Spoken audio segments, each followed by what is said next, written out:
Der var god. Ja, super. Okay. Stuff is happened. Gør lige, han slår så many hackers. Second 3. Er det dig, der løber derovre med natter på, eller lige lidt væk fra deres hus? Mig? Ja. Jeg sidder stadig i vores hus. Så er det gået ud af deres hus. Begge to.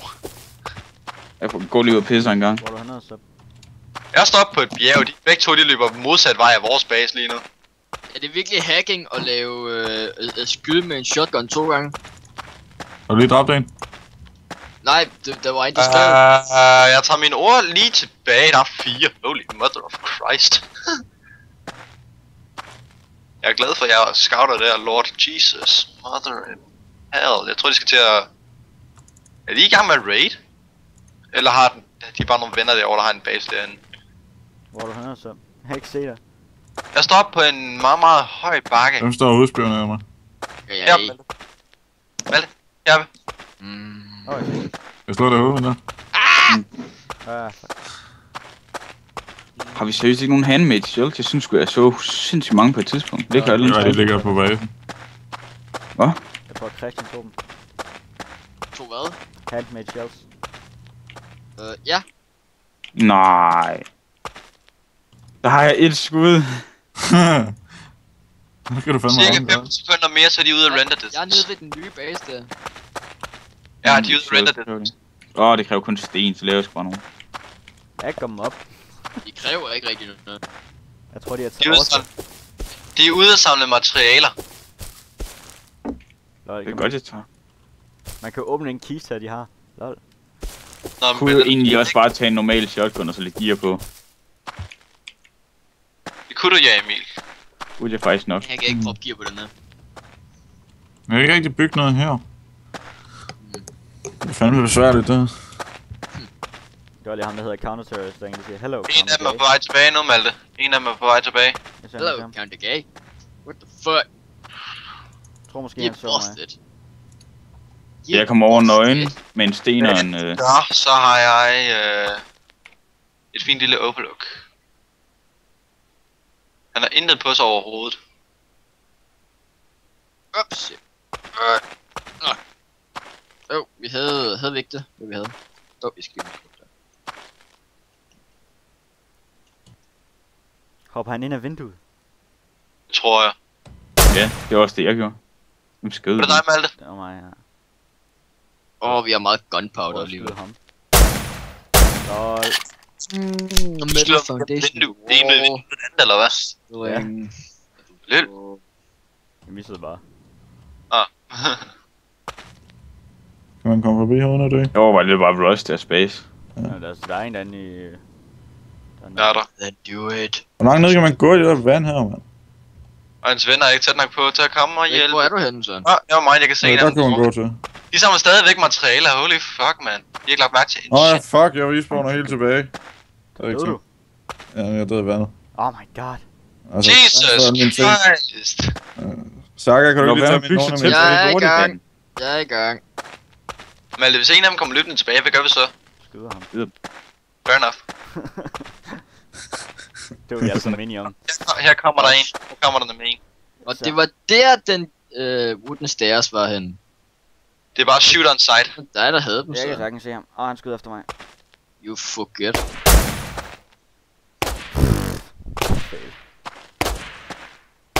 Jeg ramte ham en gang i ben. Jeg ved ikke, jeg tror jeg fik et chok, mens jeg skød af mit eget skud. Der er nogen, der skyder. Så jeg skyder! Det er mig. Jeg har lige ramt ham en gang. Ja. Nectar, sweet. Ej, jeg gider ikke at recorde. Jeg skal lige have sat de indstillinger rigtigt op, før jeg begynder at recorde blåst. Jeg har recordet en halv time. Ej, det er også. Nogle gange så kommer der lidt lag spikes, andre gange så gør der ikke. Det gør der ikke. Jeg recorder med 100 FPS. Du er også dig, Malte. Jeg skal have mig en nyt grafikkort, det kan jeg godt med. Jeg skal overclocke mit grafikkort. Mit er overklokket. Mine er overklokken. Ramte ham igen. Sweet mate. Cheerios, mate. Han løber over i den anden del af huset, og nu kommer han lige så stille frem igen.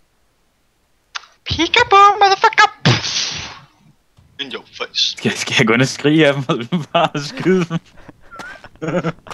Bare gå ind og bare gå ape shit. Emil, kan du få fat i en granat? Kan du få fat i en granat, og så smide den ind ad deres vindue, når du gør det, skal Hallo, jeg har 4 granater på mig. Hvem er det, der er i cloth herovre mod vores base? Jeg tror ikke, der er nogen, der har klart. What? Jeg har ikke noget klar. Jeg er fuld kevlar. Jeg har ikke cloth. Jeg har cloth chestplate. Søren, kommer du tilbage hertil, så du kan få dine ting, eller Nej, hvad? Jeg er på vej, men der er lidt langt jo. Ja, det er ham. Nej, der er. Vel, Okay, jeg har lidt cloth på nu og en pipe shotgun. Jeg fik min pipe shotgun. han sidder ovenpå. Jeg kan se ham. Altså lort til at ramme, seriøst. Okay, jeg rusher bare deres hus. Nogen der har noget mod det. Nej. Sidder de oppe ved det der vindue der øverst op til... Eller sidder de ved vinduet over? Nej, hun fik en. Han sad op de der... Der er en, der lige kom tilbage igen. Eller nej, vent, det er dig, Emil, der lige står ved deres væg.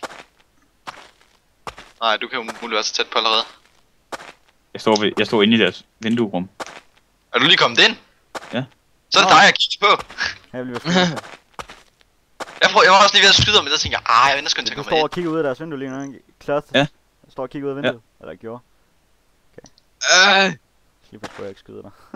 Sådan der. Nej, det var dig, der hoppede ud. Var det oppe ved den der høje base igen, eller hvad? Høj. Ja. Så vil jeg nu ikke kalde den. Hvem er klar ude foran døren? Mig. Jeg går rundt hernede. Jeg har også noget. Wow. Au, jeg blev ramt. Der står en oppe i bjergene og skyder mig. Det er Søren. Fedt, Søren. Det er også der skød, eller sæt der skød der. Pris. Er det en af jer, der står på øverste etage? Hvem løber helt ud i Nej. bjergene med i læder? Hvad det gør jeg ikke? Og der. Mhm. Har du min ting? Mhm. Ja, bagved. Godt være, du skal være bag ved mig. Det er skræmmende. Sigter på Malte. Det er sjovt. Du ved godt, der er nogen, der skyder her, ikke så ikke? Må jeg godt få min ting? Hey. What up, fatty? Må jeg godt få min ting? Ja. Jeg har jo godt tænkt mig at holde sig med den her. Skal jeg op og kaste en granat ind af hans vindue? Er du derinde, Er du Emil? lige at løbe ind igen, Emil? Ja. Det er mig, der er han. Jeg står og banker lidt på deres dør. Det havde noget ødelægge deres lort med. Okay, granater de bouncer tilbage, hvis du prøver at kaste dem igennem, fanden her, hvor der er de der pillars der. Bare Ja, vindue bare. jeg flyver de åbenbart tilbage. Jeg har kastet alt for lavt. Hvor mange ting havde jeg lige, mand? Skal jeg lige prøve at kaste lidt højere end her, ikke? Det er sådan okay mange. Du vælger selv, om vi skal prøve på det, eller om vi skal prøve på at smadre deres Okay, nu base. LOL!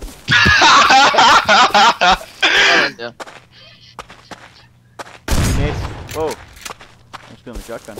Det gør jeg. Hvorfor? Achoo. Jeg synes, jeg så en. Meget lang Skyder du afstand. med skal vi shotgun chokke. deroppe fra? Jeg regner med at ramme. Det gjorde jeg heller ikke. Nej, Sådan okay. set. Du lige sidder og kigger på mig. Du stopper du kraftedeme, Nå, mand. det er dig. Hallo, I Så skyder er alle satan! Jeg føler ikke med. I skyder alle Tag tøj sammen på. bare på Emil, mand. Jeg ramte ham ikke. Tag tøj på, Søren. Nej, så jeg synes det er sjovt. Du skyder Nej, en gang ikke og mere. siger Emil, hvad fanden lad være, og så skyder du igen. Jeg har givet dig en trøje og boots og alt muligt. Der ligger noget der i hvert fald. Wow. Jeg er i deres base nu. Der er åben. Hey, hvordan kommer I derind? Jeg spørger, de ikke lukker derinde. Så jeg prøver at komme op til dig, men jeg kan ikke rigtig finde ud af det. Jeg tror bare vej. Jeg kommer hjemmefra. Pas på, at de ikke lukker derinde der, du kan ikke komme ud igen. Du får så adgang til hele deres hus. De er trætte indvendige. Jeg ved ikke rigtigt dig. Hvem er det, der har blå bukser, jeg kan skyde på lige her? Og hvem er på øverste etage? Mig. Det er mig, der har blå bukser på. Hvem er på allerøverste etage? De er 2 trædøre her. Prøv lige, seriøst, mand. Hvis ikke det var metaldør her, så kunne vi komme direkte ind til alt. Jeg ved bare ikke, at de er største små. Ikke nogen af os. Jeg har lige hørt et shotgun. Ja. Der kommer en i det fjerne.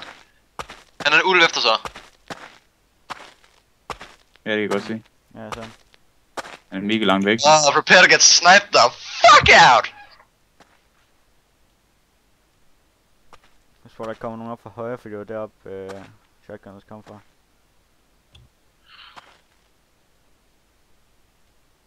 Hvor er han? Han løber om bag 3 ud af vores synsfelt, og så er han ikke... Jo, der!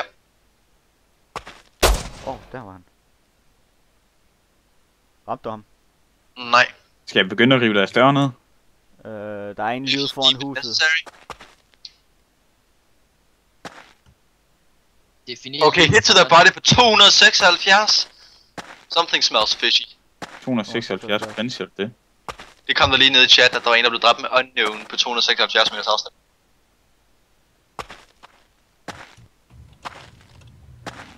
Jeg fik min første granatkæde. Han fløj også ud af vinduet bagefter, faktisk. Det var han. Hans krop glitchede igennem, så lå den dernede. Så hvad det hedder, jeg kan ikke huske hvem der var, der løb rundt dernede, men så sprang han bare til, så kan man bare se det der. Ragdoll af en krop. Hvem er det, der er kloddet uden nogen chest? Jamen, jeg tror det er ham. Den står ude bag en sten. Mhm. Vi står oppe på en sten. Og venter på, at han titter frem. Jeg tænker lidt på at gå med dernede, så kom. Jeg kan ikke tage lidt ud, jeg har sat skoven. Du bare lige til. Shotgun out, shotgun out. Har du shotgun med? Ja. Var han hernede bagved, Emil? Ja. Jeg kom forresten fra den anden side. Du fandt ham? Den tager jeg. Ja, men han lukkede ud. Godt. Han lukkede ud, da jeg ramte ham med det første skud. Cheap shit. Cool. Hvem er det, der kommer? Hvem er på den anden side af stenen her? Jeg er ikke bange for det? Jeg tror måske de går efter at lukke den dør, jeg står ved nu. Om lidt. Har du noget godt i, Malte? Hvem skyder? Mig. Hvad ved det?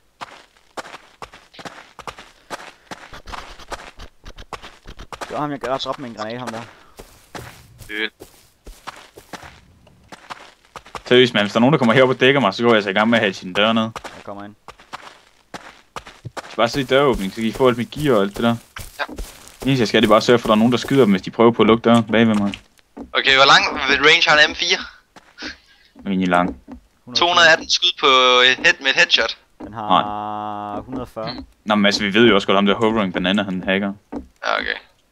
Okay, de sidder bagved den dør her. Hvad jeg ved. Hvem gør?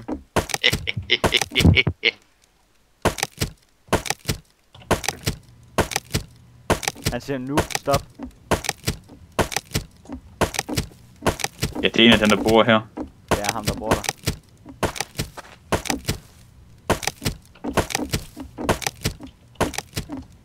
Jeg står bare politisk klip og holder udkig efter interferences from the outside. Der er også en herinde. Og lige så I ved det. Ja.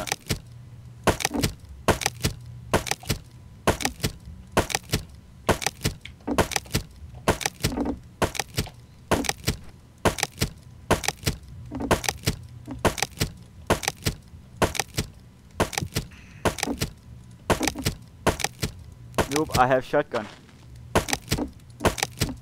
So what? So do I. Hvorfor siger han det? Hvorfor går han ikke bare ud og skyder med den? Kan jeg ikke skyde ham igennem væggen og sådan noget? Nej, det kan det ikke. Så ud i siden, så tager jeg ham. Han Nogen af lyver. jer, der har noget med. Jeg er ret sikker på, at han ikke lyver, for han er lige forsvindet ned til der, hvor... men der var der kan se bevægelse. Der er 2 deroppe. Og nogen af jer, der havde noget med, eller hvad? Mig. Jeg har klar skud på dem. Ja, jeg har med. Hvor lang tid tager det der? Der er ikke lang tid nu. Jeg prøver lige at komme ud i den fra, så jeg lige får noget med. De gemmer sig i hjørnerne, så jeg kan se, der kommer en tredje fyr. Hold da op, du ramte mig lige i hovedet. Jo ja. Og skud. Hvad laver du? Sorry. Wrong button. I kan sidde og dræbe hinanden. Øj. Okay. Tak. Bare vent til jeg har dræbt ham, og så skyder han.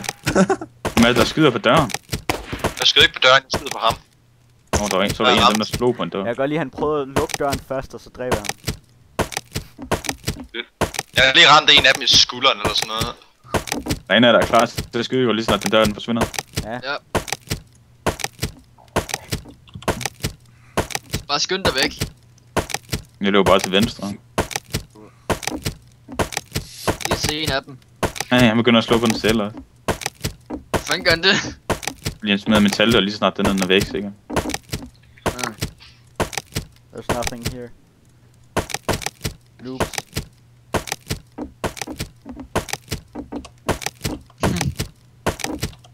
I det mindste kan vi da fjerne deres hus, vi fjerner bare deres spawn point. Kom ind.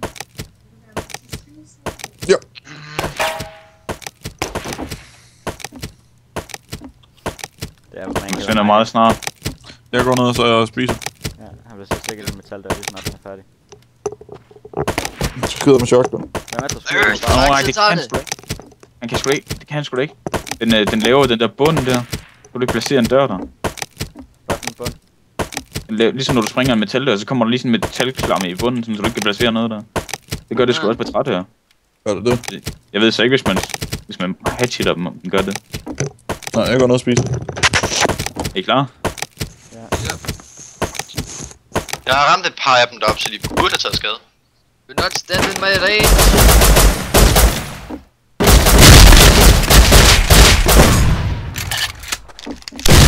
Wow! Fuck man, han døde ikke? Du Nej. ikke? Nå, der er ingen skid. Der var en af jer, der skød mig. Er det mig? Jeg har 3 liv. That's a close one. Jeg er klar til de respawner med sten. Der er faktisk ikke noget her. Derfor vi begynder at arbejde os nedad nu. Okay.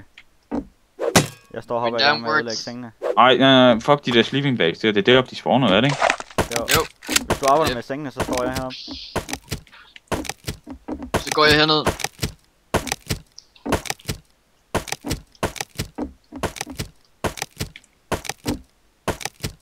Malte, kan du stadig har ikke stå. sengene, ikke?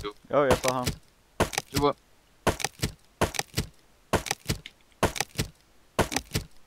Fuck, det er højt. Shit! Åh. Lang tid tager egentlig sådan en nedrivning af en dør egentlig? Det kommer an på, hvor mange der slår på den. Det er kun én, der slår på den her, så tager det godt stykke tid. Bare begynd at slå på den, Christian også. Jeg har seng. Jeg begynder at spise Twix. Åh, vi kan en pose chips til. Jeg har en pose chips i dag.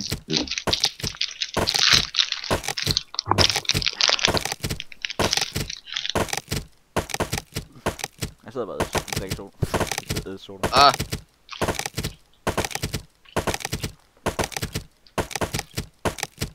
Jeg kan bare skyde dig lige i hånden med det. Jeg kan skyde dig lige i hovedet. I know.